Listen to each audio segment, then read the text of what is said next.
Правительство турузында хакасидағы шор кізлеріна шөбі пүл пастағызна шылысты.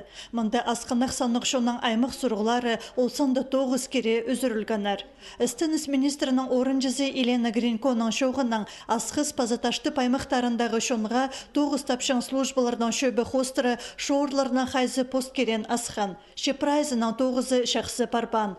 Көздімге тұзық сұғдағы епші ар тударға шапсынған. Шөптезік тұзы тозылғылыға керен тоқтады бысқан. Аны үшін қазна пүржүші біргі мұң айландырырға келіскен. Сағымғы тұсты тоғыстылып шеткен 10 шор кізі пішке керіліп барған.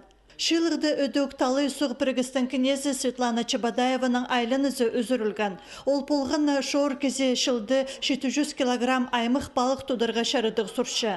Хакасиді 1150 шор кізе саналшы. Бір шылдылы оларға 240 мың тонна балық керек болар. Бұл сұрық шетіріп өгілгіліктен Алхони министрі Александр Башков. Шор тіліне өгіредігіне алза 9 өдөк апарылшы. Тил үгреннәре ул жахайдык неме? Пастагын неме тогынчылар үгретчилер керек, икенче үгредик пособиялар керек. И үзенче ол хайдык неме хайдык условиялар школада булшытканнар. Неме хайдык уңдайлар школалар көзөчелер. Ол сарының 9 пастал чытканы шахсы писке билдирче. Неме Бескажимский школада кружок шиле үгренчилер.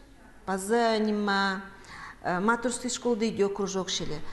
Шор кізлерінің шөбі шылда ненже қатып шылысша. 2010 шылда бұл пастағы шылы. Мұнда асқынық шының сұрғыларын пөкшің шарыдығылар алылша. Хайде толдырыл чатқанары хайғды тұдылша.